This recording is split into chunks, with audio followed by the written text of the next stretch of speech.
TikTok pointing system. Direct tama ba yung like, comment, add to favorite, ka-feeling and share na may points na makukuha? Salamat. Ayan, nagtatanong si Jess, so sagutin natin yung tanong niya. Ito yung tinatanong ni Jess, guys. No, actually last few months ko pa to nakita yung about sa TikTok pointing system. And tinry ko alamin kung meron nga bang pointing system si TikTok, and ito yung sagot ni TikTok Taco. TikTok does not have an official point system by likes, comment, and watch time. And however daw, interaction, likes, comment, and share are essential for boosting your content visibility on the platform. Sabi dito si TikTok ay walang official pointing system. Ayan. However, na nakakatulong daw talaga yung pagla-likes, comment, and share sa mga video na napapanood natin. When user engage with your videos, comment, give some love, it can reach for the wider audience.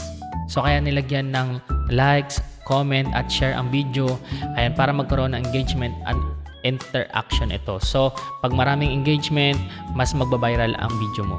You can also explore additional features by saving videos and checking the latest music, no? Ayan, pwede din kayong mag-check ng mga latest music. At sana nasagot natin yung tanong ni Jess, guys, no? And kung may mga question pa kayo, guys, huwag niyong kalimutan i-comment lang dyan sa comment section. Tatry nating sagutin yung mga tanong nyo, guys, no? Hanggat kaya natin, guys, no? Gagawa natin ng video yan, guys. Ayan. And kung nagustuhan nyo itong video na to at favorite nyo na din to, i-save nyo na. And i-share nyo na din tong video na to, guys, no? Kung may time kayo, bisitahin nyo yung live natin. Everyday tayo nagla-live. Tawagin nyo ang Direct Bean. Akong bahala sa inyo.